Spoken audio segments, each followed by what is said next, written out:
Мен 2 күн мурда келип жатып болмакмын, сөз өтүшүм керек депчи. Бул жак Раматылык Азерчи агачынын. Азыр атаңыз болгондо эмне кылмакчысыз?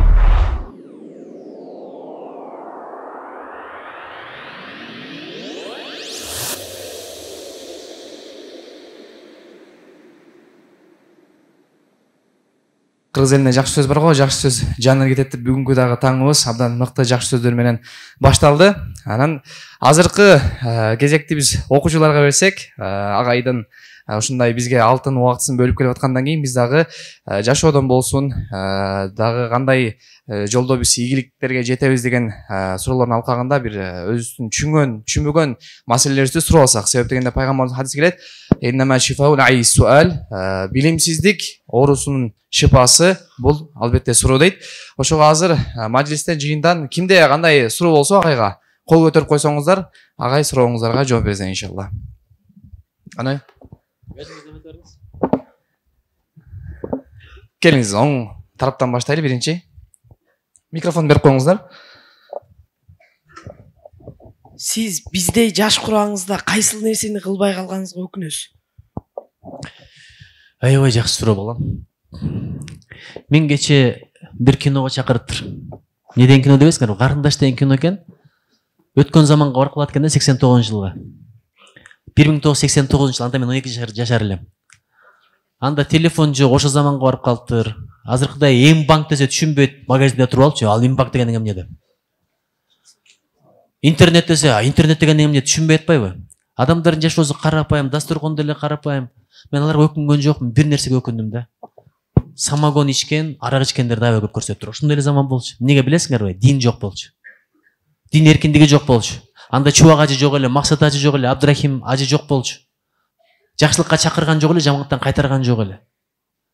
Эгерде силер менет кылып жакшылыкка чакырбасаңар, жамандык басып кетет экен да.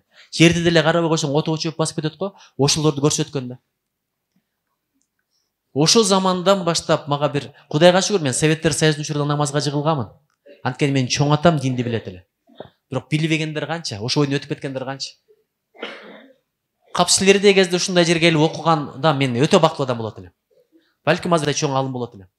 Мындай медресе болгон эмес да. Аталары, зоппарларыбыз мамлекет кызматта иштеген, алар динди сүйлөсө кызматтан бошотуп жиберди. Ошондой заман болгон. Хужра деп байкуштар бекинип алып, бир Куран китеп болсо, ошону табир кылып сактаган. Ошон үчүн силерде илим билим алган көпчүлүк болгонго мен аябай өкүнөм. Кап ушундай медреседе ушундай устаздар ушул сөздөрдү айтканда мен азыр такыр башкачадан болот элем. Анын экинчиси, биздин айылда спорт секция жок болчу. Бир жагага сүйүнөм, эмнеге билесиңерби? Мен бокска кызыгат элем да.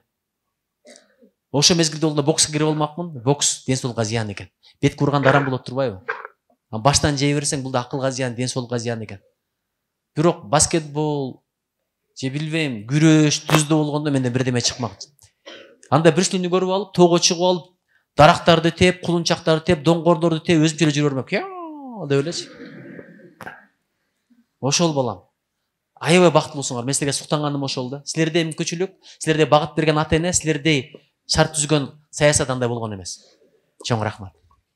Баракелде. Кийинки суроо тигил тараптан болсун. Сиз канча сүрө жаттагансыз? Айтпайм. Көзүңөр тийип кетет. Билесиңби, мен ушу сүрөдөн коркуп жүрөм. Өткөндө бирөө отура бер балам. Бирөөнүн үйүнө бардык да. Өзбек туугандар үйүнө барсак, аябай сонун. Алар бизге окшоп кой сөйбөт, сонун тамак саптыр. Эки баласы карык экен. Эки баласы. Үчүнчү баласын өтө катуу урушуп коюптур. Кантип урушуптур айтып берейин? Эки агаң тең хафиз болду, сен жүрөсүң. Болгон 10 параны жаттап деп урушат экен да. Ошондо ошол киши мен канча пара жаттаганымды айтпай эле коеюн, мен тебелеп кубалап чыгат го деп айткан жокмун, ачыгын айтайын. Ошон үчүн балам, ушул суроону мен мага бекер берген жоксуң. Кийин жооп берейинчи, балким бир 2-3 жылдан кийин уялбай айта турган деңгээлге жетем го депчи. Азыр бирок алам таро кайфа дегенди билем. Субханалла, чоң рахмат. Аллах разы болсун. Сурооңузга жооп алдыңызбы? Баракелде. Балам, айткым келбеди, себеби силердин көзүңөрсү уялып атам. Мен аз эле билем да, ошол. Чоң ийгиликтери канчасы болот? Биринчи максатыңды так кой. Анан дуаңды жакшылап кыл, анан аракет кыл. Анан адамдардын батасын ал. Адамдардын эле батасын ала бере турган болсоң, жолуң ачылып кете берет. Бирок ийгилик дегенде көпчүлүгү бай болуш, бий болуш түшүндүрөт. бүгүн деле келатып эртең менен максат экен уктум да. Кээ бир байлык бар дейт. Адамдын өзүнүн башын жей турган байлык болот дейт. Кээ бир бийлик бар, адамдын өзүнүн башын жей турган бийлик. Ошон үчүн байлык, бийлик бул бакыт эмес, ийгилик эмес. Өткөндө бирөө сурап атпайбы? Эрмек устаздан тилек максатың эмне десе, иман менен кетсем экен дейт. Ошол эң чоң бакыт. Кандай жашасаң ошондой өлөсүң, кандай өлсөң ошондой тирилесиң. Ошого эң жакшы ийгиликке жетиш үчүн көздү сактап алам. Сөзсүз сактап жүр, эркек болгондон кийин. Тилди сакта, кулакты сакта. Алла Таала берген мүмкүнчүлүктөрдү, нематтарды жакшылыкка пайдалан. Кулагың менен жакшы сөз ук, ушак укпа. Тилиң менен ибадат кыл, зикир кыл, Куран жатта, Куран оку, адамдарга жакшылыкка чакыр, бирок ушак айтпа. Ушундай эле жолдорду кылып кете берсең, амалыңа жараша абалың болот, абалыңа жараша аламың болот, анан акыретиң болот, бул дүйнөң болот. Ошон үчүн байлык, бийликти ийгилик деп ойлобогула, бул иман ийгилик, анан жакшы амалдар ийгилик, анан иман менен кеткен ийгилик, анан максатты кой, максатыңда туура болсун, ошого таризди түз, аракет кыл, дуа кыл, бирөөлөрдүн көңүлүн орутпай, аркаңда бир бузган нерселерди калтырбай кетсең эле ошо ийгилик болот Кудай. Чоң рахмат балам. Машалла. Келиңиз, сиз сурай бериңиз. Микрофон берип коюңуздар. Сиздин жашооңуздун максаты кандай? Аябай чоң суроодо балам. Максат дегенде Алла Таала өзү айтыптыр да, мен адамдар менен жиндерди мага ибадат кылыш үчүн гана жараттым деп. Бирок ибадат деген бир мечиттин бурчунда туруп алып сүкөт кылыш, пикир кылыш, зикир кылыш эле эмес да. Эгерде бир бала бакыраңды адал менен баксаң, бул дагы ибадат. Спорт менен бир бакубат болоюн, ушу бакубаттык менен элиме, диниме кызмат кылайын десең, бул дагы ибадат. Ошон үчүн балам, максатым акыретте пайгамбар алейхисаламдын эң жанындагылардын бири болсом экен, ошол менин максатым. Бирок буга кантип жетем? Бул менин планым, бул сыр.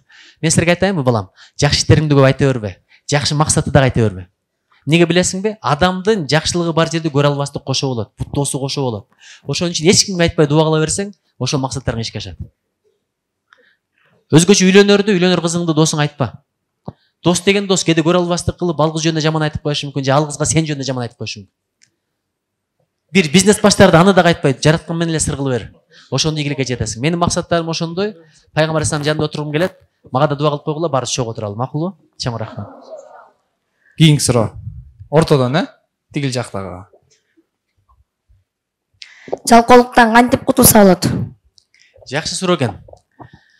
Мен ушундай жалкоолук кармап калган мезгилде эмне кылам? Өзүмү зордоп туруп 2 рекат нафил намаз окуйм. Ошо нафил намаздан кийин кадимкидей мындай, телефон түгөнгөндө токко сайып коесуң го, ошондой заряд болуп калам да мындай. Кайра жашагым келип, кайра максаттарыма умтулуп. Бул бир. Экинчиси, өлүмдү ойлой жүр.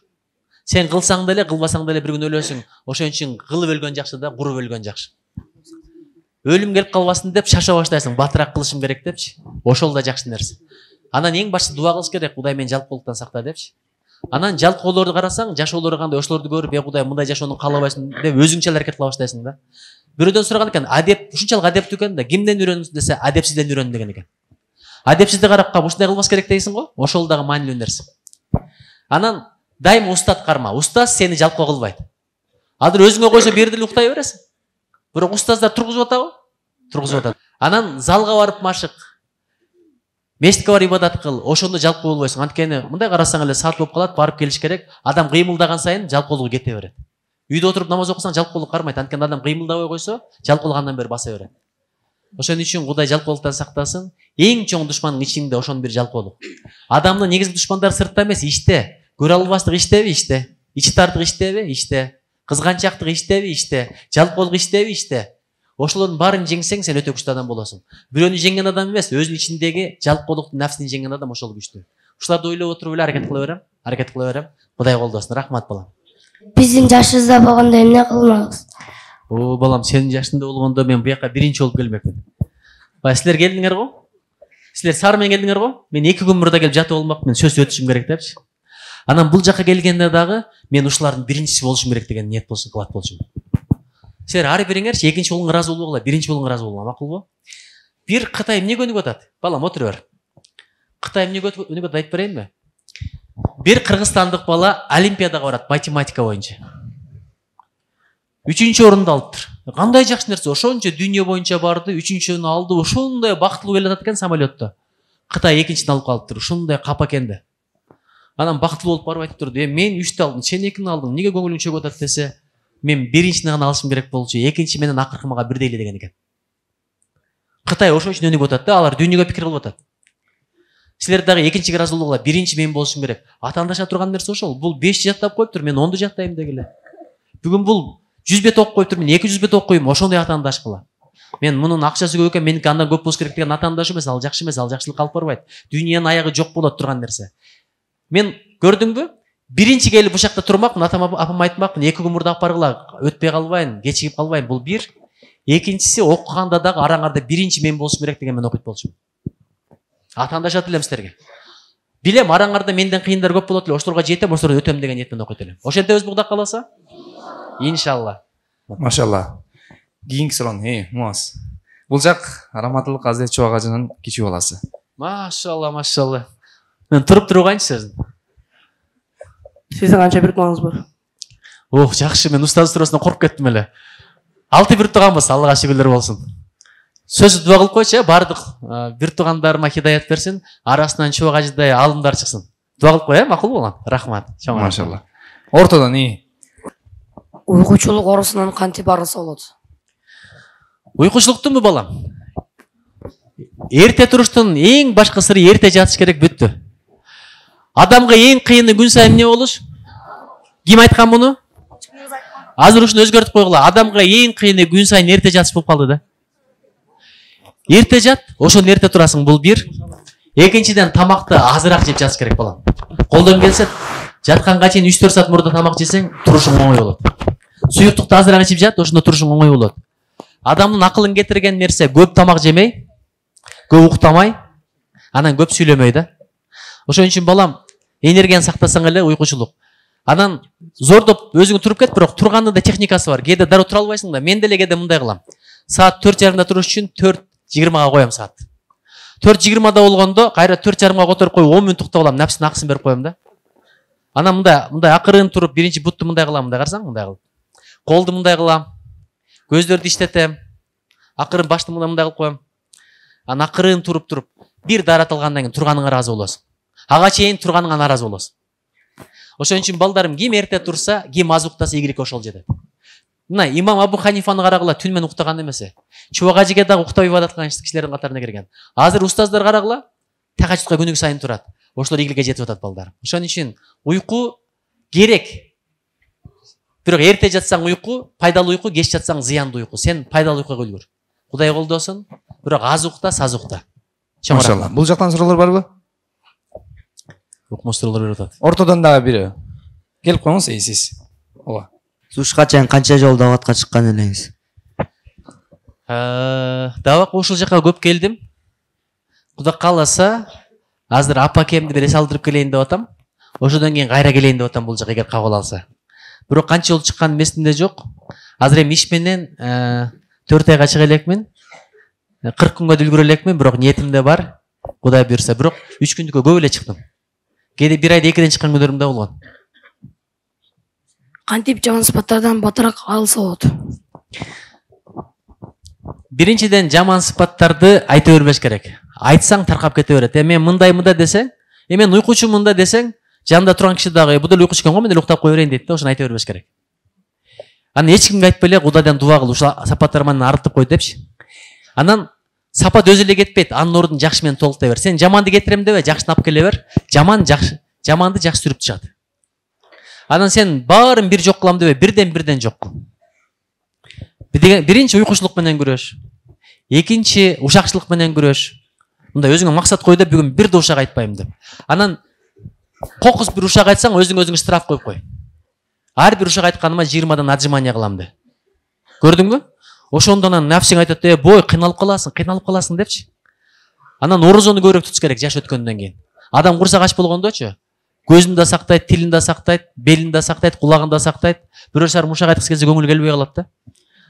Ошентип отуруп, анан көбүрөөк китеп оку, пайдалуу китептерди оку, хадистерди оку, ошолорду амал кыла бер. Иншалла биз пендебиз, пенденин бардык кемчиликтери түгөнбөйт, бирок азайып кете берет. Сен ошол кемчилдигим азайсын, жок болсун деген ниетиң үчүн балким Алла Таала бүт күнөөлөрүңдү кечирип коет. Аябай жакшы суроо болду. Азыр атаңыз болгондо эмне кылмакчысыз? Атам болгондо биринчи колунан өп, эч неме тигизмекмин. Беш нерседен өпмөкмүн. Балким бутунан өпмөкмүн, бутун жуумакмын. ата эмне тапшырмаңыз бар, эмне кылайын деп биринчи сурамакмын. Ушуну айтайын дагы бүтүрөйүн. Бир адам бар экен, жаш жигит бар экен, ушунчалык такыба экен. Ушунчалык баскан турганы туура экен, адеп акылагы жакшы экен, ыймандуу экен, берекелүү экен. Ошондо шайтан баласын жиберет экен, ушуну жолдон чыгар деп. Чыгара албайт. Экинчи баласын жиберет, ал да жолдон чыгара албайт. Үчүнчүсү жиберет, бир аз болсо даштыра албайт. Анан ушунчалык жини келет, ушунчаң бар, бир баланы жолдон чыгара албайсыңар. Өткөндө сен 1000ди чыгардың эле, сен 10.000ди чыгардың эле. Эмнеге чыгара албай атасың? Такыр билбейм, алдасак деле, кулагына шыбырасак деле, баспаса кылсак деле такыр бизди укпай атат деген экен. Акырын барып айтыптыр, барып атасын карагылач дептир. Атасы бар бекен, жок бекен, бир атасына кандай мамиле кылат дептир. Ошону карагыла дептир. Анан келип айтыптыр, шайтан айтыптыр. Атасы бар экен, атасы дагы такыба киши экен, көзүн сактайт экен, сөзүн сактайт экен, кадыры бар экен, күнүгө талимге катышат экен. Анан бала кандай мамиле кылат экен десе, атасы менен дайыма кеңеш кылат экен. Бир иш баштаганда атасынын батасын алмай сайын баштабайт экен дептир. Десе шайтан айткан экен. Анда убара болду, бул баланы жолдон чыгара албайсың деген экен. Ошон үчүн атамдан сурамакмын, атам эмне иш кылайын, азыр мына иштерди кылып атам, отчет бермекмин, каргузар берип туруп айтмакмын, туура кылып атам, туура кылып эмес кылып атам, кайсысын сизге жакпайт атам, эмнесин таштайын деп сурамакмын. Кокус атам, балам бу жерди ташта дагы барып кетмен чапты десе, ошондо эле тандамакмын да. Атага итаат кылганда береке бар. Иши кылып атам батасын алганга аябай шашмакмын. Ата кайка апарып келейин, ата эмне тамак жейсиз, ушу көзүнө эле карап турмакмын да. Ошон үчүн балдарым, атаң тирилип келсе эмне кыласың деген суроо берилген чекте атаны сыйлап калгыла. Мен силерге береке тилейм. Берекелүү бала деген эмне? Бирөөнүн 10 баласы бар, бирөө алкаш, бирөө түрмөдө, бирөө көчөдө жүрөт, бирөө бездельник, бирөөнүн бир баласы бар, ошол кайрымдуу дагы, илимдүү дагы, күйүмдүү дагы, колунан иш келет, табарман. Ар бириңерге береке тилейм. Кулаңарга береке тилейм. Убактыңарга береке тилейм. Рызкыңарга береке тилейм. Өзүңөргө, сөзүңөргө, көзүңөргө, бүлөңөргө, келечек урпактарыңарга береке тилейм. Кудайым өзү колдоп, өзү коргосун, өзү сактасын. Кыямат кайымга чейинки куптугуңар бул дүйнө акырет бактылуу болсун. Арасынан чубак ажыдай, Азирети Имам Азамдай, Абдурахим шейхтер алдындар көп чыксын. Салам алейкум ва рахматуллахи ва баракатуху.